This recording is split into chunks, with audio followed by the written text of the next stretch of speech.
കൊലോസ്യർക്ക് എഴുതിയ ലേഖനമാണ് പഠിച്ചുകൊണ്ടിരിക്കുന്നത്. കൊലോസ്യർക്ക് എഴുതിയ ലേഖനം 3-ാം അധ്യായം 20 മുതലുള്ള ചില വാക്യങ്ങൾ നമുക്ക് ഇന്ന് പഠിക്കുവാനായിട്ട് സമയമെടുക്കാം.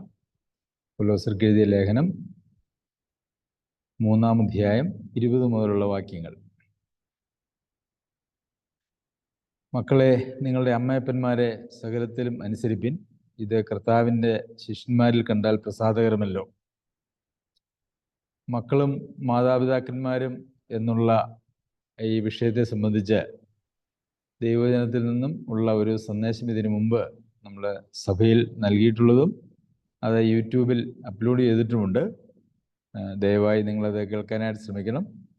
അതിനി ആവർത്തിക്കേണ്ടതായിട്ടുള്ളൊരു കാര്യമില്ല എന്ന് ഞാൻ വിചാരിക്കുന്നു. ആ ഒരു സന്ദേശത്തിൻ്റെ ലിങ്ക് നമ്മുടെ ഗ്രൂപ്പിലേക്ക് ഇന്ന് ഇടുന്നതാണ്. പിതാക്കന്മാരെ, നിങ്ങളുടെ മക്കൾ ഇരിക്കേണ്ടതിന് അവരെ കോപിപ്പിക്കരുത്. കുഞ്ഞുങ്ങളെ വളർത്തുന്നതിൽ മാതാപിതാക്കന്മാർക്ക് വലിയ ഒരു പങ്കുണ്ട്. മാതാപിതാക്കന്മാർക്ക് മാത്രമല്ല, സഭയ്ക്കും ഒരു പങ്കുണ്ട് എന്നുള്ളത് കഴിഞ്ഞ ദിവസം നമ്മൾ ചിന്തിച്ചിരുന്നു. എന്നാൽ ഒരു കുഞ്ഞിനെ ദൈവം ഒരു കുടുംബത്തിലേക്ക് നൽകുമ്പോൾ ആ കുഞ്ഞിനെ വേണ്ട നിലയിൽ വളർത്താനായിട്ടുള്ള ഒരു ഉത്തരവാദിത്വം, ഒരു ദൈവികമായിട്ടുള്ള ഉത്തരവാദിത്വം മാതാപിതാക്കന്മാരുടെ മേൽ ഉണ്ട് എന്നുള്ളതാണ് സത്യം. സദൃശവാക്യം 22:6 ബാലൻ നടക്കേണ്ടുന്ന വഴിയിൽ അവനെ അഭ്യസിപ്പിക്കുക, അവൻ വൃദ്ധനായാലും അത് വിട്ടുമാറുകയില്ല. അപ്പോൾ ബാലന്മാരെ അല്ലെങ്കിൽ ബാലികമാരെ അല്ലെങ്കിൽ കുഞ്ഞുങ്ങളെ ചെറുപ്പം മുതലേ അഭ്യസിപ്പിക്കേണ്ടതായിട്ടുള്ള ഒരാവശ്യമുണ്ട് എന്നുള്ളത് തർക്കരഹിതമായിട്ടുള്ളൊരു കാര്യമാണ്. എന്നാൽ ഇന്ന് അങ്ങനെ കുഞ്ഞുങ്ങളെ അഭ്യസിപ്പിക്കുക എന്ന് പറയുന്നതായിട്ടുള്ള ഒരു കാര്യം നമുക്ക് ലോകത്തിൽ വളരെ അപൂർവമായിട്ട് മാത്രമേ കാണാനായിട്ട് സാധിക്കുന്നുള്ളൂ. കൂടുതലും ഇന്ന് അഭ്യസിപ്പിക്കുക എന്നുള്ളതിനേക്കാൾ കുഞ്ഞുങ്ങളാണ് യഥാർത്ഥത്തിൽ ഒരു കുടുംബത്തെ നിയന്ത്രിക്കുന്നത് എന്നുള്ള ഒരവസ്ഥയാണ് ഇപ്പോൾ ഉള്ളത്. പല കുടുംബങ്ങളിലും, പ്രത്യേകിച്ച് പണ്ട് ഉണ്ടായിരുന്നതുപോലെ കുഞ്ഞുങ്ങളുടെ എണ്ണമൊക്കെ വളരെ പരിമിതമാണ്. 1 അല്ലെങ്കിൽ 2 കുഞ്ഞുങ്ങളൊക്കെയാണ് പൊതുവിൽ ഇന്ന് വീടുകളിലുള്ളത്. ആ കുഞ്ഞുങ്ങളുടെ എല്ലാ ഇഷ്ടങ്ങൾക്കും നിന്നു കൊടുക്കുന്ന ഒരു പ്രവണതയാണ് യഥാർത്ഥത്തിൽ മാതാപിതാക്കന്മാർക്ക് ഇന്ന് ഉള്ളത് എന്നുള്ളതാണ് സത്യം. കുഞ്ഞുങ്ങളെ അഭ്യസിപ്പിക്കുക എന്നുള്ള ഒരു പരിപാടി ഇന്നങ്ങനെയില്ല. പ്രത്യേകിച്ച് കുഞ്ഞുങ്ങളെ വളർത്തുമ്പോൾ അവരുടെ എല്ലാ ആഗ്രഹാഭിലാഷങ്ങളും അവരുടെ ചെറുപ്പം മുതലേ നടത്തി കൊടുത്ത് അവരെ തെറ്റായിട്ടുള്ള നിലയിൽ പരിശീലിപ്പിക്കുന്ന ഒരു അവസ്ഥയാണ് ഇന്ന് നമുക്ക് ധാരാളമായിട്ട് കാണാനായിട്ട് കഴിയുന്നത്. ഒരു ഉത്തമ ദൈവ പൈതൽ എങ്ങനെയാണ് ജീവിക്കേണ്ടത് എന്നുള്ളതിനെക്കുറിച്ച് യഥാർത്ഥത്തിൽ ദൈവവചനത്തിൽ നിന്നും ആണ് നാം എല്ലാവരും പഠിക്കേണ്ടത്. ദൈവവചനത്തിലെ പ്രമാണങ്ങളാണ് അതിന് നമ്മെ പ്രാപ്തരാക്കേണ്ടത്. കുഞ്ഞുങ്ങളിലേക്ക് അത് പകർന്നു കൊടുക്കേണ്ടത് മാതാപിതാക്കന്മാരുടെ, ഭവനത്തിലുള്ള ആളുകളുടെ എല്ലാവരുടെയും ഒരു ഉത്തരവാദിത്വമാണ്. ഇന്ന് ശരിയായ നിലയിലുള്ള പരിശീലനം കുഞ്ഞുങ്ങൾക്ക് കൊടുക്കുന്നില്ല എന്ന് മാത്രവുമല്ല, കുഞ്ഞുങ്ങൾക്ക് തെറ്റായിട്ടുള്ള പരിശീലനവും കൊടുക്കുകയും അതുപോലെ തന്നെ മാതാപിതാക്കന്മാരെക്കാൾ ഏറെ പുറത്തുള്ള ആളുകൾ കുഞ്ഞുങ്ങളെ സ്വാധീനിക്കുന്നതായിട്ടുള്ളൊരവസ്ഥയും ഇന്ന് വന്നിട്ടുണ്ട്. നമ്മുടെ സമൂഹത്തിൻ്റെ ധാർമ്മികമായ അധഃപതനത്തിനൊക്കെ ഒരു പ്രധാന കാരണം അതാണ് എന്നുള്ളതൊക്കെ നമ്മൾ ഇതിനു മുമ്പ് ചിന്തിച്ചിരുന്നു. കുഞ്ഞുങ്ങളെ വളർത്തുന്നതിൽ പ്രത്യേകം ശ്രദ്ധിക്കേണ്ടതായിട്ടുള്ളൊരു കാര്യം, നമ്മൾ പ്രത്യേകിച്ച് അവരുടെ ഏറ്റവും ചെറിയ പ്രായത്തിൽ അവരെ അനുസരിക്കാൻ പഠിക്കണം എന്നുള്ളതാണ്. അപ്പോൾ ഈ അനുസരിക്കാൻ പഠിക്കുക എന്നുള്ളത് അത് നമ്മൾ പഠിപ്പിക്കേണ്ടത് ആവശ്യമാണ്. അനുസരണം പഠിപ്പിക്കണം. എന്നാൽ ഇന്ന് അനുസരണമല്ല ആളുകൾ പഠിക്കുന്നതും പഠിപ്പിക്കുന്നതും. ഞാനിങ്ങനെ പലപ്പോഴും ശ്രദ്ധിച്ചിട്ടുണ്ട്, ഏതെങ്കിലും കുഞ്ഞുങ്ങൾ വഴക്കുണ്ടാക്കുകയോ അവൻ്റെ അപ്പനോ അമ്മയോ ഒക്കെ തല്ലുകയോ ചെറുപ്രായത്തിൽ തന്നെ, കുഞ്ഞായിരിക്കുമ്പോൾ തന്നെ ഒക്കെ ചെയ്താൽ അത് അല്ലെങ്കിൽ അവരുടെ കുസൃതികളൊക്കെയും അവരുടെ സ്മാർട്ട്നെസ്സിൻ്റെ ഒരു ഭാഗം എന്നുള്ള നിലയിൽ ചിന്തിക്കുകയും ഒക്കെ ചെയ്യുന്നതായിട്ടുള്ള ആളുകളാണുള്ളത്.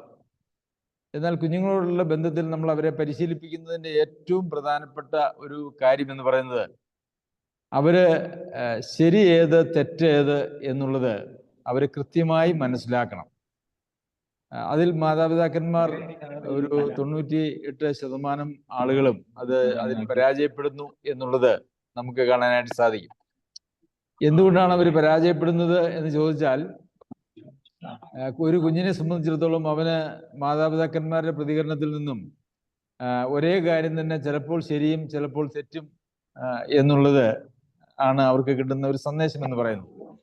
ഒരു ഉദാഹരണത്തിന്, കുഞ്ഞുങ്ങൾ എന്തെങ്കിലും ഒരു കാര്യം ആവശ്യപ്പെടുന്നു, അത് കുഞ്ഞുങ്ങൾക്ക് കൊടുക്കാൻ സാധിക്കാത്തതാണെങ്കിൽ ആ ഒരു കാര്യം കുഞ്ഞുങ്ങൾക്ക് അത് വ്യക്തമായിട്ട് മനസ്സിലാകണം. അതിനകത്ത് കരഞ്ഞാലോ ബഹളം വെച്ചാലോ ഒന്നും അത് കിട്ടുകയില്ല എന്നുള്ള കാര്യം കുട്ടികൾ മനസ്സിലാക്കേണ്ടതുണ്ട്. കാരണം നമ്മൾ കരഞ്ഞാൽ ഒരു കാര്യം അവർക്ക് ലഭിക്കുമെന്നുണ്ടെങ്കിൽ അത് അവർക്ക് കൊടുക്കുന്ന സന്ദേശം വളരെ വ്യത്യസ്തമായിട്ടുള്ളൊരു സന്ദേശമാണ്. കാരണം മാതാപിതാക്കന്മാര് ഓരോ സമയത്തും അവര് ഇടപെടുന്നത് ഒരേ കാര്യത്തെ സംബന്ധിച്ച് തന്നെ വ്യത്യസ്ത രീതിയിലാണ്. പലപ്പോഴും കുഞ്ഞുങ്ങൾ ബഹളം ഉണ്ടാക്കുമ്പോൾ അവരെ ശാന്തരാക്കാൻ വേണ്ടിയിട്ട് നമ്മൾ അനുവദിച്ചു കൊടുക്കുന്ന രീതി. പ്രിയമുള്ളവരെ, ഒരിക്കൽ ഒരു കാര്യത്തിൽ നമ്മൾ കുഞ്ഞുങ്ങളോട് പറ്റില്ല എന്ന് പറഞ്ഞാൽ അത് പറ്റില്ല എന്ന് തന്നെ ആയിരിക്കണം. അപ്പോൾ അതുകൊണ്ട് പറ്റാവുന്ന കാര്യങ്ങൾ നമ്മൾ അത് അവർക്ക് ചെയ്തു കൊടുക്കുക, പറ്റാത്ത കാര്യങ്ങൾ ഒരു കാരണവശാലും ചെയ്തു കൊടുക്കാനായിട്ട് പാടുള്ളതല്ല. കുറച്ച് കിടന്ന് കരഞ്ഞാലോ ബഹളം വെച്ചാലോ ശല്യപ്പെടുത്തിയാലോ ഒക്കെ അത് നേടിയെടുക്കാൻ കഴിയും എന്നാണ് ഒരു കുഞ്ഞ് പഠിക്കുന്നതെങ്കിൽ അത് പഠിപ്പിക്കുന്ന നമ്മളുടെ ജീവിതത്തിൽ ഉണ്ടാകുന്ന ഒരു വലിയ പാളിച്ചയാണ് എന്ന് നമുക്ക് അതിനെക്കുറിച്ച് ചിന്തിക്കേണ്ടി വരും. അപ്പോൾ അതുകൊണ്ട് കുഞ്ഞുങ്ങളെ വാശി പലപ്പോഴും പഠിക്കുന്നത് നമ്മളവരെ പഠിപ്പിക്കുകയാണ് ചെയ്യുന്നത്. എന്നാൽ എത്ര കരഞ്ഞാലും എത്ര ബഹളം വെച്ചാലും എൻ്റെ അപ്പനോ അമ്മയോ നോ പറഞ്ഞാൽ അത് നോയാണ് എന്നാണ് യഥാർത്ഥത്തിൽ കുഞ്ഞ് മനസ്സിലാക്കേണ്ടത്. എന്ന് മാത്രമല്ല, മക്കളെ ശിക്ഷണത്തിൽ വളർത്തണമെന്നുള്ളതിനെക്കുറിച്ച് ഇന്ന് ഈ കാലഘട്ടത്തിൽ ആളുകൾക്ക് ബോധ്യമില്ലാത്തൊരു കാലഘട്ടമാണ്. കുഞ്ഞുങ്ങൾ എന്ത് വാശി കാണിച്ചാലും അതിനെ നിയന്ത്രിക്കുവാനായിട്ട് ആളുകൾ നിൽക്കുന്നില്ല. അത് അവരുടെ മാനസിക ബുദ്ധിപരമായിട്ടുള്ള വളർച്ചയൊക്കെ തടസ്സപ്പെടുത്തുമെന്നുള്ളതായ ഒരു ലോകത്തിൻ്റെ ഒരു ഉപദേശം അല്ലെങ്കിൽ ഒരു പ്രമാണം ഇന്ന് വളരെ വ്യാപകമായിട്ടുണ്ട്. എന്നാൽ അത് ശരിയല്ല. ദൈവവചനമാണ് നമുക്ക് നമ്മുടെ ജീവിതത്തിൽ യഥാർത്ഥത്തിൽ വഴികാട്ടി എന്ന് പറയുന്നത്. മക്കളെ ശിക്ഷിച്ച് വളർത്തേണ്ടത് ആവശ്യമാണ്. പറഞ്ഞു കൊടുക്കുകയും ഉപദേശിക്കുകയും ഒക്കെ ചെയ്തതിന് ശേഷം ശിക്ഷിച്ചു വളർത്തുക എന്ന് പറയുന്നത് അത് ആത്മീകമാണ്. ദൈവം നമ്മുടെ പിതാവ് നമ്മെയും ശിക്ഷിച്ചു വളർത്തുന്നു എന്നുള്ളത് നമുക്കറിയാമല്ലോ. ബാലശിക്ഷയിലൂടെ തൻ്റെ മക്കളെ താൻ കടത്തിവിടുന്നു. മക്കളായതുകൊണ്ടാണ്, ദൈവം നമ്മുടെ പിതാവ് ആയതുകൊണ്ടാണ്, നാം അവൻ്റെ മക്കളുമായതുകൊണ്ടാണ് അങ്ങനെയുള്ള ബാലശിക്ഷയിലൂടെ നമ്മെ കടത്തിവിടുന്നത്. അത് നമ്മുടെ നന്മയ്ക്കാണ്. അതുപോലെ തന്നെ മക്കളെ ശിക്ഷിച്ചു വളർത്തുക എന്ന് പറയുന്നത് ആവശ്യമാണ്. ഇനി ശിക്ഷ എന്ന് പറയുന്നത് അതൊരിക്കലും നമ്മുടെ ദേഷ്യം തീർക്കുന്ന ഒരു കാര്യമായിട്ട് തീരരുത് എന്നുള്ളത് നമ്മൾ ഓർക്കണം. എന്താണ് തെറ്റ്, എന്തുകൊണ്ടാണ് തെറ്റ്, അത് എന്തുകൊണ്ടാണ് അനുവദിക്കാൻ പാടില്ലാത്തത്, തെറ്റിന് ശിക്ഷയുണ്ട്, ഇങ്ങനെയുള്ള കാര്യങ്ങളൊക്കെ മനസ്സിലാക്കി നമ്മൾ ശിക്ഷിക്കുമ്പോൾ അത് കുഞ്ഞുങ്ങളുടെ സ്വഭാവ രൂപീകരണത്തിന് വളരെ അത് ഗുണം ചെയ്യും. പലപ്പോഴും കുഞ്ഞുങ്ങളെ ആളുകൾ നിയന്ത്രിക്കുന്നത് ഞാൻ ശ്രദ്ധിച്ചിട്ടുള്ളത് വളരെ ഒച്ച വയ്ക്കും, ഭയങ്കരമായിട്ടുള്ള ശബ്ദം ഉണ്ടാക്കും. അപ്പോൾ ശബ്ദമുണ്ടാക്കി കുഞ്ഞുങ്ങളെ അടക്കുക എന്ന് പറയുന്നത് തെറ്റായിട്ടുള്ള ഒരു സമീപനമാണ്.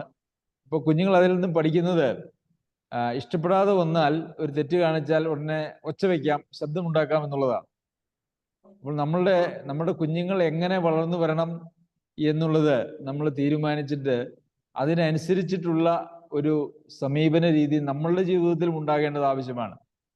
കുഞ്ഞുങ്ങൾ നമ്മൾ പറഞ്ഞു കൊടുക്കുന്ന കാര്യങ്ങൾ അല്ല അവർ വേഗത്തിൽ പഠിക്കുന്നത്, നമ്മുടെ ജീവിതത്തിലൂടെ കാണിച്ചു കൊടുക്കുന്ന കാര്യങ്ങളാണ്. അതുകൊണ്ട് കുഞ്ഞുങ്ങളെ കോപിപ്പിക്കരുത് എന്നാണ് നമ്മൾ ഇവിടെ വായിക്കുന്നത്. പിതാക്കന്മാരെ, നിങ്ങൾ മക്കൾ അധൈര്യപ്പെടാതിരിക്കേണ്ടതിന് അവരെ കോപിപ്പിക്കരുത്. അതുപോലെ തന്നെ പ്രധാനപ്പെട്ട ഒരു കാര്യം, കുഞ്ഞുങ്ങളുടെ എല്ലാ ആഗ്രഹാഭിലാഷങ്ങളും നടത്തി കൊടുത്ത് അവരെ വളർത്തുന്നത് ഈ കാലഘട്ടത്തിൽ വളരെ ദോഷമുണ്ടാക്കാൻ സാധ്യതയുള്ളതായ കാര്യമാണ്. പലപ്പോഴും കുഞ്ഞുങ്ങളുടെ എല്ലാ ആഗ്രഹങ്ങളും സാധിച്ചു കൊടുക്കുക എന്നുള്ളത് മാതാപിതാക്കന്മാരുടെ ഒരു ഉത്തരവാദിത്വം എന്നുള്ള നിലയിലാണ് ഇന്ന് ആളുകൾ കാണുന്നത്. പൊതുവിൽ ഇന്ന് മിക്കവാറും കുടുംബങ്ങളിലൊക്കെ ഭാര്യയും ഭർത്താവും ജോലിക്ക് പോവുകയൊക്കെ ചെയ്യുന്നതുകൊണ്ട് വരുമാനമൊക്കെ മിക്കവാറും എല്ലാ കുടുംബങ്ങളിലും ധാരാളമുണ്ട്. അതുകൊണ്ട് അങ്ങനെ ലഭിക്കുന്നതായിട്ടുള്ള അവരുടെ വരുമാനം അത് കുഞ്ഞുങ്ങളെ യഥാർത്ഥത്തിൽ നശിപ്പിക്കുന്നതിന് ഉപയോഗിക്കുന്നു എന്ന് വേണമെങ്കിൽ നമുക്കതിനെക്കുറിച്ച് പറയുവാനായിട്ട് കഴിയും. എപ്പോഴും നമുക്ക് അവലംബിക്കുവാൻ സാധിക്കുന്നത് ഒരു സാധാരണ ഒരു സിമ്പിൾ ലൈഫ് എന്നുള്ള ഒരു നിലയിലുള്ള ജീവിതമാണ്. നമുക്ക് എപ്പോൾ വേണമെങ്കിലും നമുക്ക് ചെലവാക്കുവാനായിട്ടും നമ്മുടെ ആവശ്യത്തിനനുസരിച്ച് ചെലവാക്കാനായിട്ടുള്ള സാധ്യത നമ്മളുടെ മുമ്പിലുണ്ട്. എന്നാൽ അങ്ങനെ ആർഭാടമായിട്ട് ജീവിച്ച് പഠിച്ച ഒരു കുഞ്ഞ് അവരൊരു മിതത്വത്തിലേക്ക് വരിക എന്ന് പറയുന്നത് പലപ്പോഴും ബുദ്ധിമുട്ടായിട്ട് വരും. അതുമാത്രവുമല്ല, ദൈവം നമ്മെ ഏൽപ്പിച്ചിരിക്കുന്നതായിട്ടുള്ള സമ്പത്തിന് ദൈവസന്നിധിയിൽ നാം കണക്ക് കൊടുക്കേണ്ടവരാണ് എന്നുള്ള ഒരു യാഥാർത്ഥ്യവും ഉണ്ടല്ലോ. പലപ്പോഴും ദശാംശം കർത്താവിനങ്ങ് കൊടുത്താൽ പിന്നെ ബാക്കിയുള്ളത് എൻ്റെ സ്വന്തം എന്നുള്ള ഒരു ചിന്തയാണ് പൊതുവിൽ ആളുകൾക്കുള്ളത്. എന്നാൽ അത് വളരെ തെറ്റായിട്ടുള്ള ഒരു ചിന്താഗതിയാണ്. നമ്മളും നമ്മുടെ സകല സ്വത്തുക്കളും വരുമാനവും എല്ലാം പൂർണ്ണമായും ദൈവത്തിൻ്റെതാണ്. ദൈവം അനുവദിക്കാത്ത കാര്യത്തിനോ അനുവദിക്കാത്ത രീതിയിലോ അത് ഉപയോഗിക്കുന്നത് ദൈവം നമ്മെ ഏൽപ്പിച്ചതായിട്ടുള്ള ഉത്തരവാദിത്വത്തോടുള്ള തെറ്റായിട്ടുള്ള സമീപനമാണ് എന്നുള്ളത് നമ്മൾ ഓർക്കണം. അപ്പോൾ കുട്ടികൾ എപ്പോഴും അവരെ ഒരു സിമ്പിൾ ലൈഫ് എന്നുള്ള ഒരു നിലയിൽ അവരെ വളർത്തുന്നതാണ് എപ്പോഴും നല്ലൊരു കാര്യം. ഞാനതിനെക്കുറിച്ച് ഞാൻ ചെയ്തിട്ടുള്ളതും അതുപോലെ തന്നെ ഞാൻ പഠിപ്പിക്കുന്നതുമായിട്ടുള്ളൊരു കാര്യം, കുഞ്ഞുങ്ങളുടെ എല്ലാ അത്യാവശ്യങ്ങളും നമ്മൾ നടത്തി കൊടുക്കുക. ആവശ്യങ്ങൾ എല്ലാം നടത്തി കൊടുക്കാതിരിക്കുക, അനാവശ്യങ്ങൾ ഒന്നും നടത്തി കൊടുക്കാതിരിക്കുക. അതൊരു പ്രമാണമായിട്ട് നാം വെച്ചാൽ കുഞ്ഞുങ്ങൾ ഒരുവിധം മാന്യമായിട്ട് വളർന്നു വരും. അത് മാത്രവുമല്ല, സമ്പത്ത്, അതിൻ്റെ വിനിയോഗം, ഇതൊക്കെ കുഞ്ഞുങ്ങളെ ചെറുപ്പം മുതലേ നമ്മൾ പഠിപ്പിക്കേണ്ടതും ആവശ്യമാണ്. അവര് അധൈര്യപ്പെടാതിരിക്കേണ്ടതിന് അവരെ കോപിപ്പിക്കരുത്. എപ്പോഴാണ് ഒരു കുഞ്ഞ് കോപിക്കുന്നത്? കുഞ്ഞ് കോപിക്കുന്നത് നമ്മൾ അവരെ തെറ്റായിട്ടുള്ള ഒരു പരിശീലനം നമ്മൾ അവർക്ക് കൊടുക്കുകയും അതിനുശേഷം നമ്മൾ അതിനെ കറക്റ്റ് ചെയ്യാൻ ശ്രമിക്കുമ്പോൾ അവരെ കോപിക്കും. അതതിൻ്റെ ഒരു സാഹചര്യമാണ്. അതുപോലെ തന്നെ അവരെ കോപിപ്പിക്കരുതെന്ന് പറയുമ്പോൾ അവരുടെ ജീവിതത്തിൽ അവർക്ക് ഗുണകരമല്ലാത്ത വിധത്തിൽ അവരെ ശിക്ഷിക്കുകയോ അവരെ വളർത്തുകയോ ചെയ്യുന്നതും അവരെ കോപിപ്പിക്കുന്നതിന് തുല്യമാണ്. പലപ്പോഴും നമ്മളുടെ കുഞ്ഞുങ്ങൾ നമ്മേക്കാൾ ഒരു തലമുറ മുമ്പിലാണ് എന്നുള്ളൊരു കാര്യം നമ്മൾ മനസ്സിലാക്കേണ്ടതുണ്ട്. നാം ചിന്തിക്കുന്നത് പോലെ ആയിരിക്കുകയില്ല നമ്മുടെ മുമ്പിലുള്ള ഒരു തലമുറ ചിന്തിക്കുന്നത്. പ്രത്യേകിച്ച് നാം അവരെ പരിശീലിപ്പിക്കുന്നതിൽ പരാജയപ്പെടുകയോ ഒക്കെ ചെയ്തു കഴിഞ്ഞാൽ അവർ വേറൊരു തലത്തിലായിരിക്കും അവരുടെ ചിന്ത. അവരെ സ്വാധീനിക്കുന്നത് പലപ്പോഴും അവരുടെ കൂട്ടുകാരുമൊക്കെയാണ്. അപ്പോൾ അവരോടുള്ള നമ്മുടെ സമീപനം എന്ന് പറയുന്നത് നമ്മൾ വളർന്ന ഒരു സാഹചര്യത്തോട് ബന്ധപ്പെടുത്തിയായിരിക്കുവാനായിട്ട് ഒരിക്കലും പാടില്ല. അങ്ങനെ ചെയ്താൽ അത് ദോഷത്തിലേക്ക് പോകുന്നുണ്ട്. അങ്ങനെ ധാരാളം കുടുംബങ്ങളിൽ കുഞ്ഞുങ്ങൾ ദോഷത്തിലേക്ക് പോയതായിട്ട് നമുക്കുണ്ട്. അവിടെയൊക്കെ അതിൻ്റെയൊക്കെ ഒരു കാരണം എന്ന് പറയുന്നത് അവർക്ക് നല്ലൊരു പരിശീലനം കൊടുക്കുവാനായിട്ട് നമ്മൾ പരാജയപ്പെടുന്നു എന്നുള്ള കാര്യത്തിലാണ്. നമ്മൾ മറ്റുള്ളവരെ നമ്മുടെ ഭവനങ്ങളിൽ സ്വീകരിക്കുന്നതും അവരെ സൽക്കരിക്കുന്നതും നമ്മൾ പക്ഷപാതരഹിതമായി എല്ലാവരോടും നമ്മൾ സ്നേഹത്തോടെ പെരുമാറുന്നതും ആളുകളെ ബഹുമാനിക്കുന്നതും ഇതെല്ലാം നമ്മുടെ കുഞ്ഞുങ്ങൾ നമ്മളിൽ നിന്നാണ് കണ്ടുപിടിക്കേണ്ടത്. നാം ഭവനത്തിൽ തന്നെ വഴക്കുണ്ടാക്കുന്നവരും കൃത്യതയില്ലാത്തവരും ഒക്കെയാണ് എങ്കിൽ നമ്മുടെ മക്കളും അങ്ങനെ വളർന്നു വരാനായിട്ടുള്ള സാധ്യതകളൊക്കെ ഉണ്ട്. എന്നാൽ പലപ്പോഴും നമ്മളുടെ പരിശീലനത്തെക്കാൾ ദൈവം കാണിക്കുന്ന വലിയൊരു കൃപയും കരുണയുമാണ് കുഞ്ഞുങ്ങളുടെ സ്വഭാവത്തിൽ നമുക്ക് കാണുവാനായിട്ട് സാധിക്കുന്നത്. മനുഷ്യരെന്ന നിലയിൽ നമ്മുടെ പരിശീലനത്തിന് പാപ സ്വഭാവവും ജഡസ്വഭാവവും ഒക്കെ ഉള്ള ആളുകൾ എന്നുള്ള നിലയിൽ നമ്മുടെ പരിശീലനത്തിന് നാം എത്ര മിടുക്കന്മാരാണെങ്കിലും അതിന് പരിമിതികളുണ്ട്. എന്നാൽ നമ്മുടെ പരിമിതികളെ ദൈവത്തിൽ ആശ്രയിച്ചുകൊണ്ട് നമുക്ക് ദൈവകൃപയിൽ ആശ്രയിച്ചും കർത്താവിൻ്റെ മുമ്പാകെ മുട്ടുകുത്തിയും നമുക്ക് അതിജീവിക്കുവാനായിട്ടും സാധിക്കും. നമ്മുടെ പരിശീലനത്തിൻ്റെ ഫലമാണ് നമ്മുടെ കുഞ്ഞുങ്ങളുടെ നന്മ എന്നുള്ള ഒരു മനോഭാവം നമ്മൾ ഉണ്ടാകുവാനായിട്ട് പാടില്ല. എന്നാൽ നമുക്ക് മാതാപിതാക്കന്മാർ എന്നുള്ള നിലയിലും സഭയിലെ ശുശ്രൂഷകന്മാരും സഭാവിശ്വാസികളും അല്ലെങ്കിൽ സഹോദരങ്ങളും എന്നുള്ള നിലയിലുമുള്ള ഉത്തരവാദിത്വത്തെ നമുക്ക് മറക്കുവാനും പാടുള്ളതല്ല. ശരി, അടുത്തതായിട്ട് നമുക്ക് കാണാൻ കഴിയുന്നതായിട്ടുള്ളത് ദാസന്മാരും യജമാനന്മാരും തമ്മിലുള്ള ബന്ധത്തെക്കുറിച്ചാണ്. ഇന്ന് നമ്മുടെ സമൂഹത്തിൽ നിലനിൽക്കുന്നതായിട്ടുള്ള ഒരു സാമൂഹിക ക്രമമായിരുന്നില്ല ഈ ലേഖനങ്ങൾ എഴുതുന്ന 1-ാം നൂറ്റാണ്ടിൽ ഉണ്ടായിരുന്നത് എന്നുള്ളത് നമുക്കറിയാമല്ലോ. അന്ന് യജമാനന്മാർ അടിമകൾ എന്നുള്ളതായ ഒരു ബന്ധം ഉണ്ടായിരുന്നതായിട്ടുള്ള ഒരു കാലഘട്ടമാണ്. യജമാന ബന്ധം, ദാസൻ അല്ലെങ്കിൽ അടിമ യജമാനൻ ബന്ധം ഉണ്ടായിരുന്നതായിട്ടുള്ള കാലഘട്ടമാണ്.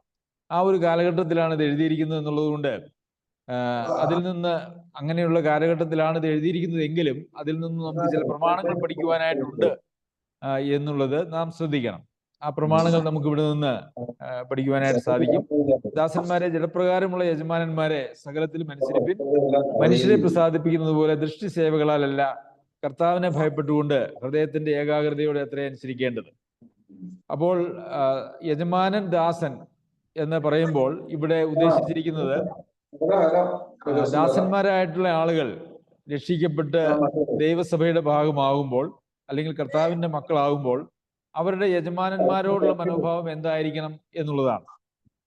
നമുക്കറിയാം, ഒരു അടിമ വ്യവസ്ഥ നിലനിൽക്കുന്ന കാലത്ത് യജമാനന്മാർ ഒരിക്കലും ദാസന്മാരോട് അങ്ങനെ വലിയ കരുണയൊന്നും കാണിക്കുന്ന മനോഭാവമല്ല.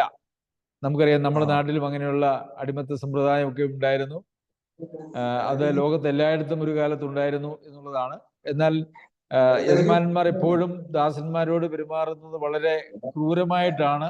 പൊതുവിൽ അങ്ങനെ അല്ലാത്തതായിട്ട് യജമാനന്മാരും ഉണ്ടായിരുന്നിരിക്കാം എന്ന് നമുക്കറിയാമല്ലോ, നമുക്ക് ഊഹിക്കാനായിട്ട് സാധിക്കും. എന്നാൽ പൊതുവിൽ അടിമകളോട് അങ്ങനെ വലിയ കരുണ കാണിക്കുന്ന ഒരു സംസ്കാരമായിരുന്നില്ല ഈ ഒരു ബന്ധത്തിലുണ്ടായിരുന്നത്. അപ്പോൾ അങ്ങനെ അടിമയായിരിക്കുന്ന അല്ലെങ്കിൽ ദാസനായിരിക്കുന്ന ഒരു വ്യക്തി രക്ഷിക്കപ്പെട്ടു വന്നു കഴിഞ്ഞാൽ തൻ്റെ യജമാനനോട് എന്ന് പറയുമ്പോൾ ആ യജമാനൻ ഒരുപക്ഷെ വിശ്വാസിയായിരിക്കാം അല്ലെങ്കിൽ അവിശ്വാസിയുമായിരിക്കാം. അന്നത്തെ സാഹചര്യത്തിൽ യജമാനന്മാർ രക്ഷിക്കപ്പെട്ട് വരുമ്പോഴാണ് അവരുടെ കൂടെ അവരുടെ കുടുംബത്തിലുള്ള അല്ലെങ്കിൽ അവരെ സേവിക്കുന്നതായിട്ടുള്ള ദാസന്മാരും പ്രധാനമായിട്ടും രക്ഷിക്കപ്പെട്ട് വരുന്നത്. അങ്ങനെ ഒരു സാഹചര്യം അന്ന് നിലനിൽക്കുന്നുണ്ടായിരുന്നു എന്നുള്ളത് നമുക്ക് കാണാനായിട്ട് കഴിയും. അപ്പോൾ കൂടുതലും അവിടെ യജമാനന്മാർ വിശ്വാസികളായിരിക്കാനായിട്ടുള്ള സാധ്യതയുണ്ട്. അങ്ങനെ അല്ലാത്ത ഒരു സാധ്യതയെക്കുറിച്ചും നമുക്ക് എഫേസ്യർക്ക് എഴുതിയ ലേഖനത്തില് നമുക്ക് വായിക്കുവാനായിട്ട് സാധിക്കും. ശരി, അപ്പോൾ അവരോടുള്ള ബന്ധത്തിൽ അവരെ സകലത്തിലും അനുസരിക്കണം എന്നാണ് പ്രമാണം എന്ന് പറയുന്നത്. നമുക്ക് ഇന്ന് അങ്ങനെ ഒരു അടിമത്ത സമ്പ്രദായം ഇല്ലെങ്കിലും മറ്റൊരാളുടെ കീഴിൽ നാം ജോലി ചെയ്യുമ്പോൾ ഫലത്തിൽ അവിടെ ഒരു യജമാനനും ദാസനും, ഒരു എംപ്ലോയി, ഒരു തൊഴിൽ ദാതാവ്, ഒരു തൊഴിലാളി എന്നുള്ളതായിട്ടുള്ള ബന്ധമുണ്ട്.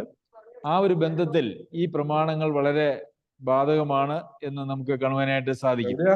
നമ്മെ എന്ത് കാര്യത്തിനാണോ ഒരാൾ ജോലിക്ക് ഏർപ്പെടുത്തുന്നത് ആ കാര്യത്തിൽ, ആ ജോലിയോടുള്ള ബന്ധത്തിൽ അവരെ പൂർണ്ണമായും അനുസരിക്കേണ്ടത് നമ്മളുടെ ഉത്തരവാദിത്വമാണ്. അപ്പോൾ അതിന് അനുസരിക്കുന്നതിനെ കുറിച്ചുള്ള ഒരു പ്രത്യേക നിർദ്ദേശമാണ് നമുക്ക് 22-ാം വാക്യത്തിന്റെ 2-ാം ഭാഗത്ത് കാണുന്നത്. മനുഷ്യരെ പ്രസാദിപ്പിക്കുന്നവരെ പോലെ ദൃഷ്ടി സേവകളാലല്ല, കർത്താവിനെ ഭയപ്പെട്ടുകൊണ്ട് ഹൃദയത്തിന്റെ ഏകാഗ്രതയോടെ അത്ര അനുസരിക്കേണ്ടത്.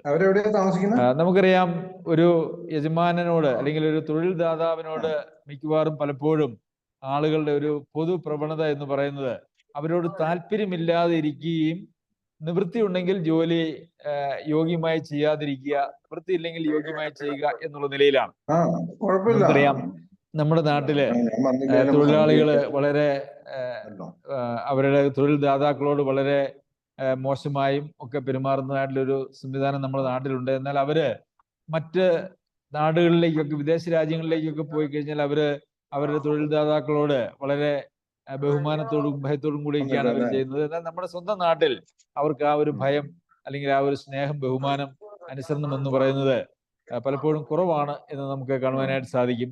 അപ്പോൾ കർത്താവിനെ ഭയപ്പെട്ടുകൊണ്ട് ഹൃദയത്തിന്റെ ഏകാഗ്രതയോടെ മനുഷ്യരെ പ്രസാദിപ്പിക്കുന്ന രീതിയിലല്ല. അതായത് ഇപ്പൊ ഒരു ഉദാഹരണം പറഞ്ഞു കഴിഞ്ഞാല്, മനുഷ്യൻ കാണുമ്പോൾ ജോലി ചെയ്യുക, അല്ലെങ്കിൽ അവരെ പ്രീതിപ്പെടുത്താനായിട്ട് ജോലി ചെയ്യുക, എന്നാൽ അതിൽ ആത്മാർത്ഥത ഇല്ലാതിരിക്കുക, അങ്ങനെയുള്ള ഒരു ജോലി സമ്പ്രദായം എന്ന് പറയുന്നത് ദൈവമക്കൾക്ക് യോജിക്കുന്നതായിട്ടുള്ളൊരു സമ്പ്രദായമല്ല. ഒരുപക്ഷെ നമ്മളിൽ പലരും പല സ്ഥലങ്ങളിലും ജോലി ചെയ്യുന്നവരായിരിക്കും. നമ്മുടെ തൊഴിൽദാതാക്കളോട്, എംപ്ലോയറോട് നമുക്ക് എപ്പോഴും ഉണ്ടായിരിക്കേണ്ടത്, അവർ നമ്മെ ഏർപ്പെടുത്തിയിരിക്കുന്നതായിട്ടുള്ള ജോലി ദൈവം അവരിലൂടെ നമുക്ക് നൽകിയതായിട്ടുള്ള ഒരു ജോലിയായിട്ട് കണക്കാക്കി അത് ദൈവത്തെ സേവിക്കുന്ന ഒരു പ്രവൃത്തിയായിട്ട് നമുക്കത് ചെയ്യുവാനായിട്ട് സാധിക്കും. നിങ്ങൾ ചെയ്യുന്നത് ഒക്കെയും മനുഷ്യർക്കെന്നല്ല, കർത്താവിനെന്ന പോലെ മനസ്സോടെ ചെയ്യുവിൻ. 23-ാമത്തെ വാക്യത്തിൽ, നിങ്ങൾ ചെയ്യുന്നതൊക്കെയും മനുഷ്യർക്കെന്നല്ല, കർത്താവിനെന്ന വണ്ണം മനസ്സോടെ ചെയ്യുക. അപ്പോൾ ഒരു ജോലി ചെയ്യുമ്പോൾ നമ്മളുടെ മനോഭാവം എന്ന് പറയുന്നത്, നാം അത് കർത്താവിന് ചെയ്യുന്നു, കർത്താവ് ഏൽപ്പിച്ച് ജോലി ചെയ്യുന്നു എന്നുള്ള നിലയിലായിരിക്കണം. അതല്ലാതെ നാം ചെയ്താൽ അത് ദൈവസന്നിധിയിൽ പ്രസാദകരമാകുകയില്ല.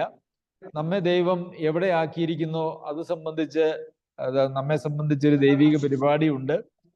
നാം ഒരു ജോലി സ്ഥലത്ത്, ഭവനത്തിൽ വെളിച്ചമായിരിക്കണം, സഭയിൽ വെളിച്ചമായിരിക്കണം, നമ്മുടെ അയൽവക്കത്ത് നാം വെളിച്ചമായിരിക്കണം. അതുപോലെ തന്നെ നാം ഒരു ജോലി സ്ഥലത്തും ഒരു വെളിച്ചം പകരുന്നവരായിട്ടിരിക്കണം.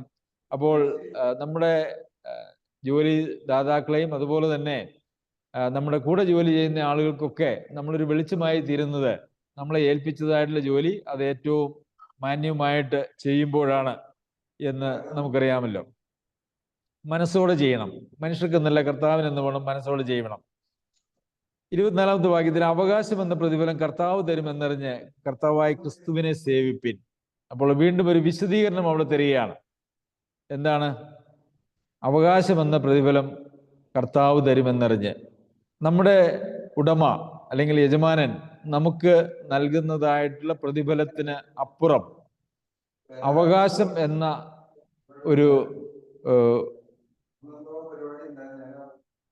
പ്രതിഫലം കർത്താവ് എക്സ്ട്രാ ആയിട്ട് അങ്ങനെ ഉള്ള ആളുകൾക്ക് കൊടുക്കും എന്നാണ് നമുക്കിവിടെ കാണാനായിട്ട് കഴിയുന്നത്. അന്യായം ചെയ്യുന്നവൻ താൻ ചെയ്ത അന്യായത്തിന് ഒത്തത് പ്രാപിക്കും, മുഖപക്ഷമില്ല. അപ്പോൾ ദാസന്മാരെ യജമാനന്മാരെ സേവിക്കുമ്പോൾ, അല്ലെങ്കിൽ ഒരു എംപ്ലോയർക്ക് വേണ്ടി ജോലി ചെയ്യുമ്പോൾ, അവിടെ അത് മനുഷ്യർക്ക് എന്നുള്ള പോലെയല്ല, ദൈവം നമ്മെ ഏൽപ്പിച്ചിരിക്കുന്നതായിട്ടുള്ള ഉത്തരവാദിത്വം എന്നുള്ള നിലയിൽ അതിനെ കാണുകയും ആ ജോലി ചെയ്യുകയും ചെയ്യേണ്ടത് ആവശ്യമാണ്. അവിടെ ഒരു പക്ഷേ നമ്മുടെ ആത്മാർത്ഥതയെ നമുക്ക് തൊഴിൽ തന്നതായിട്ടുള്ള ആള് മനസ്സിലാക്കിയില്ലെങ്കിൽ പോലും നമ്മളുടെ ആത്മാർത്ഥമായിട്ടുള്ള നമ്മുടെ സേവനത്തിന് തൊഴിൽ ദാതാവ് തരുന്നതിനപ്പുറം അവകാശം എന്ന ഒരു പ്രതിഫലം ദൈവം നമുക്ക് എക്സ്ട്രാ ആയിട്ട് തരും എന്നുള്ളതാണ് അങ്ങനെ നാം യജമാനെ സേവിച്ചാൽ നമുക്ക് ലഭിക്കുമെന്ന് പറയുന്നത്. ഈ അവകാശം എന്ന പ്രതിഫലം എന്താണ് എന്നുള്ളത് യഥാർത്ഥത്തിൽ നമുക്ക് അവിടെ ഒരു വിശദീകരണമില്ല. നമുക്ക് അതിനെക്കുറിച്ച് ഊഹിക്കാൻ മാത്രമേ കഴിയുള്ളൂ. അത് നമ്മളുടെ സാമ്പത്തികമായിട്ടുള്ള നിലയെയോ അല്ലെങ്കിൽ ദൈവസന്നിധിയിൽ ദൈവികമായിട്ടുള്ള നമ്മുടെ ശുശ്രൂഷയുടെ തലത്തെയൊക്കെ അത് വർദ്ധിപ്പിക്കുന്നതാകാം. അത് നമുക്കറിയില്ല, കൃത്യമായിട്ട് പറഞ്ഞിട്ടില്ല. എങ്കിലും അവകാശം എന്ന പ്രതിഫലം നമുക്ക് നൽകും എന്നുള്ളതൊരു വാഗ്ദത്തമാണ്. അതുകൊണ്ട് അവരോട് യോഗ്യമായിട്ട് പെരുമാറണം എന്നുള്ളതാണ്. നമുക്ക് എഫേസ്യർക്ക് എഴുതിയ ലേഖനത്തിലും ഇതേപോലെ കാണുവാനായിട്ട് കഴിയും. ദാസന്മാരെ ജഡപ്രകാരം യജമാനന്മാരായവരെ ക്രിസ്തുവിനെ പോലെ തന്നെ ഹൃദയത്തിന്റെ ഏകാഗ്രതയിൽ ഭയത്തോടും വിറയലോടും കൂടെ അനുസരിപ്പിൻ. ക്രിസ്തുവിനെ പോലെ എന്നാണ് അവിടെ പറഞ്ഞിരിക്കുന്നത്. അപ്പോൾ കാരണം എന്താണെന്ന് ചോദിച്ചാൽ, നമ്മെ അങ്ങനെ ഒരു സ്ഥാനത്ത് ആക്കിയിരിക്കുന്നത് ഒരു ദൈവിക പരിപാടിയാണ് എങ്കിൽ നാം ദൈവത്തെയാണ് യഥാർത്ഥത്തിൽ അവിടെ സേവിക്കുന്നത് എന്നുള്ളതാണ്. പിന്നെ മനുഷ്യരെ പ്രസാദിപ്പിക്കുന്നവരെ പോലെ ദൃഷ്ടിസേവയിലല്ല, ക്രിസ്തുവിന്റെ ദാസന്മാരെ പോലെ ദൈവേഷ്ടം മനസ്സോടെ ചെയ്തും മനുഷ്യരെയല്ല കർത്താവിനെ തന്നെ പ്രീതിയോടെ സേവിച്ചും കൊണ്ട് അനുസരിപ്പിൻ. അപ്പോൾ മനുഷ്യരെ പ്രസാദിപ്പിക്കുന്നവരായിട്ടല്ല, ക്രിസ്തുവിന്റെ ദാസന്മാരെ പോലെ ദൈവേഷ്ടം മനസ്സോടെ ചെയ്തും. അപ്പോൾ ഒരു യജമാനന് അല്ലെങ്കിൽ ഒരു എംപ്ലോയറുടെ കീഴിൽ എംപ്ലോയി ജോലി ചെയ്യുമ്പോൾ, ഒരു ദാസൻ ജോലി ചെയ്യുമ്പോൾ, അത് ദൈവേഷ്ടം മനസ്സോടെ ചെയ്യുന്നതിനോട് തുലനപ്പെടുത്തിയിരിക്കുന്നത് നമുക്ക് കാണാനായിട്ട് കഴിയും.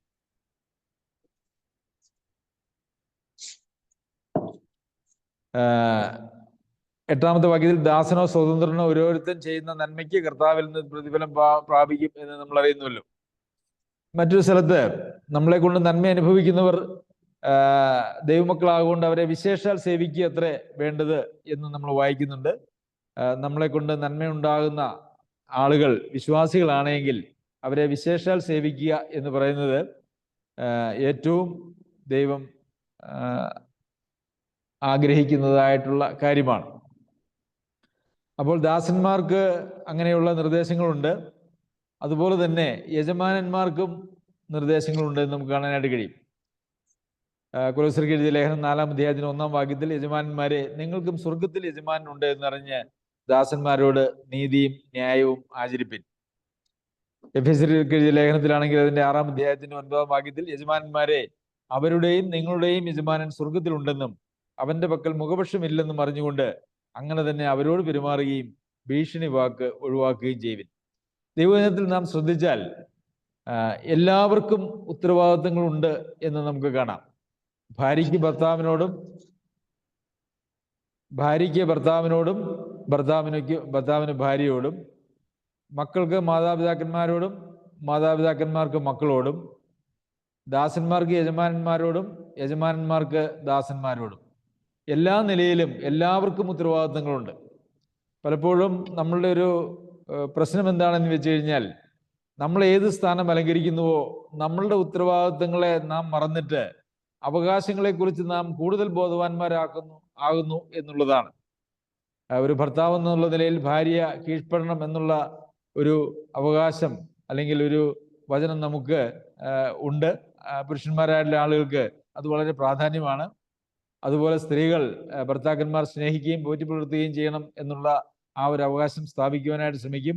എന്നാൽ ഏതൊരു അവകാശവും അതിനോട് ചേർന്നൊരു ഉത്തരവാദിത്വത്തോടു കൂടിയാണ് വരുന്നത് എന്നുള്ളത് നമുക്ക് ഒരിക്കലും മറക്കുവാനായിട്ട് പാടില്ല. എല്ലാ അവകാശങ്ങളും അതിനോട് ചേർന്ന് ഒരു ഉത്തരവാദിത്വമുണ്ട്. ഒരു ഉത്തരവാദിത്വവും ഇല്ലാതെ ഒരവകാശവും യഥാർത്ഥത്തിൽ അനുഭവിക്കുവാൻ നമുക്ക് കഴിയുന്നതില്ല. അപ്പോൾ അതുപോലെ തന്നെ സഭയിലാണെങ്കിലും നമ്മൾ ഏതെല്ലാം ശുശ്രൂഷകൾ ചെയ്യുന്നുവോ, ഏതെല്ലാം കൃപാവരങ്ങൾ നമ്മെ ദൈവം ഏൽപ്പിച്ചിട്ടുണ്ടോ അതിനോടൊക്കെ ചേർന്ന് നമുക്ക് ഉത്തരവാദിത്വങ്ങളുമുണ്ട്, അതുപോലെ തന്നെ അവകാശങ്ങളുമുണ്ട്. നമ്മുടെ ദൈനംദിന ജീവിതത്തിന് ആവശ്യമായിട്ടുള്ള, നാം ഏത് സ്ഥാനത്താണെങ്കിലും ആവശ്യമായിട്ടുള്ള എല്ലാ നിർദ്ദേശങ്ങളും നമുക്ക് ദൈവവചനത്തിൽ ലഭ്യമാണ് എന്നുള്ളതും ഈ തരുണത്തിൽ അത് പറയേണ്ടതാണ്. അത് നമുക്ക് കാണുവാനായിട്ടും സാധിക്കും. നാം എവിടെയായിരുന്നാലും എന്തായിരുന്നാലും നമ്മെ നിയന്ത്രിക്കുന്നത്, ദൈവമക്കൾ എന്നുള്ള നിലയിൽ നമ്മെ നിയന്ത്രിക്കുന്നത് ദൈവാത്മാവാണ്, ദൈവവചനമാണ്. അതുപോലെ തന്നെ നമ്മെ നടത്തുന്നതായിട്ടുള്ള, ശുശ്രൂഷ ചെയ്യുന്നതായിട്ടുള്ള സഹോദരന്മാരുണ്ട്. ഇവരെല്ലാവരിലും കൂടെ നാം ജീവിക്കുന്നതിൻ്റെ ആത്യന്തിക ഫലമായിട്ട് ഉണ്ടാകേണ്ടത് നമ്മുടെ ജീവിതത്തിൽ ഉണ്ടാകുന്ന രൂപാന്തരവും നാം ഇടപെടുന്നതായിട്ടുള്ള ആളുകൾക്ക് നാം ഒരു വെളിച്ചവുമായി തീരുക എന്നുള്ളതാണ്. നമ്മെ അറിയാവുന്ന, നമ്മെ പരിചയപ്പെടുന്ന ആളുകൾ നമ്മിൽ ഒരു വെളിച്ചം കാണാനായിട്ട് അവർക്ക് കഴിയുന്നില്ല എങ്കിൽ അതിൻ്റെ അർത്ഥം നമ്മളിൽ ആ ദൈവിക ജീവൻ വെളിപ്പെട്ടിട്ടില്ല എന്നുള്ളതാണ്.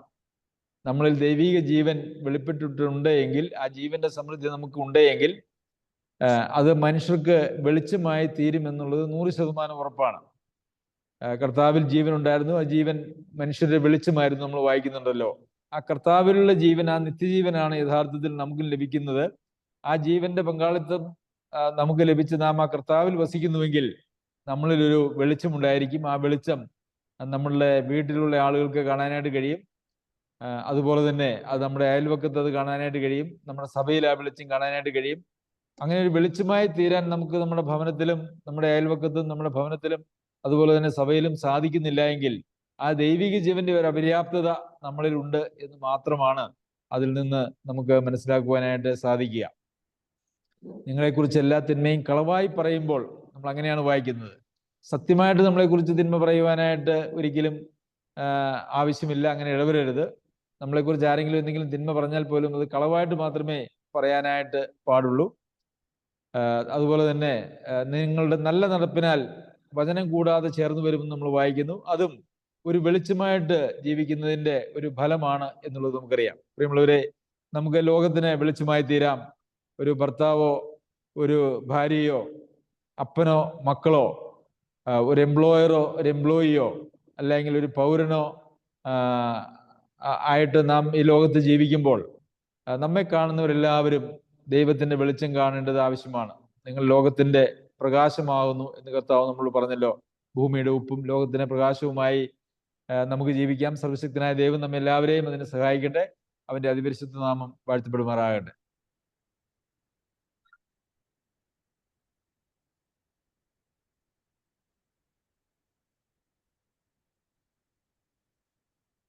ആരെങ്കിലും ഒരാൾ പ്രാർത്ഥിക്കുമോ?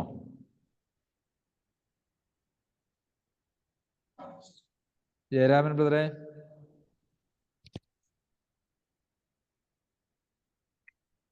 ഞാൻ പ്രാർത്ഥിക്കണം ബ്രദറെ. യെസ്, പ്രാർത്ഥിക്കാം. സ്വർഗ്ഗപിതാവേ, കരുണയുള്ള സ്തോത്രം ചെയ്തു. തിരുവാതിരപീഠത്തിലായിരിക്കാനും സഹായിച്ചതിനായി നന്ദിയോടെ സ്തോത്രം ചെയ്യുന്നു.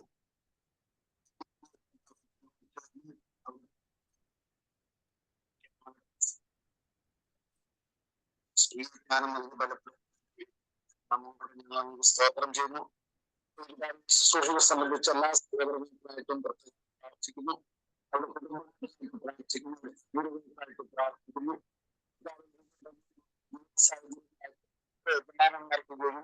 വിവിധ അധികാരങ്ങൾക്ക്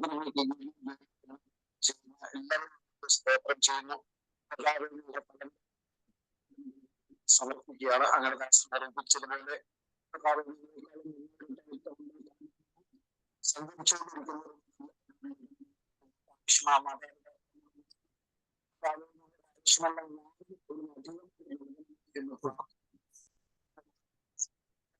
ശുശ്രൂഷിച്ച്